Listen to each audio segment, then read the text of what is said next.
नमस्कार, आप देख रहे हैं बिहार तक और आपके साथ मैं हूं ऋचा शर्मा। बिहार में नई सरकार के गठन के साथ ही विपक्ष भी एक्टिव हो गया है। जब नीतीश कुमार एनडीए विधायकों के साथ मुख्यमंत्री पद की शपथ ले रहे थे, तब प्रशांत किशोर जनसुराज की हार के लिए प्रायश्चित के तौर पर उपवास पर बैठ गए थे।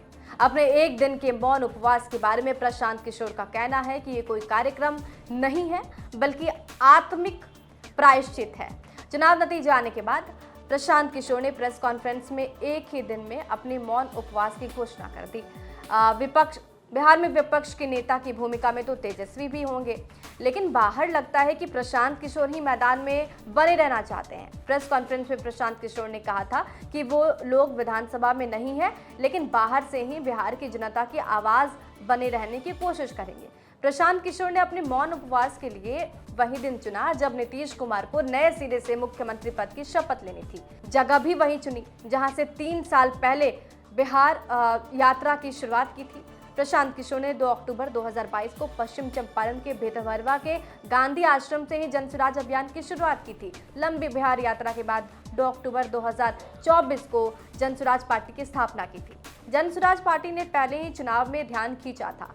पिछले साल बिहार की 4 विधानसभा सीटों के लिए हुए उपचुनाव में जनसुराज पार्टी को 10% वोट मिले थे, लेकिन 2025 के विधानसभा चुनाव में प्रशांत किशोर की पार्टी 3.5% वोट ही पा सकी।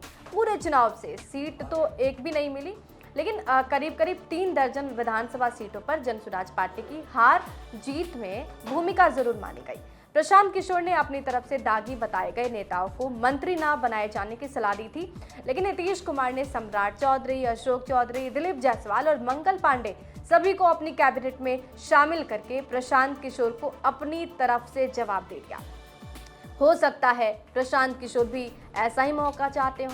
ये भी हो सकता है कि मंत्री ना बनने की सलाह या फिर अपील नहीं बल्कि राजनीतिक उकसावा हो। अगर वास्तव में ऐसा है तो प्रशांत किशोर अपनी मुहिम में कुछ तो सफल हो गए।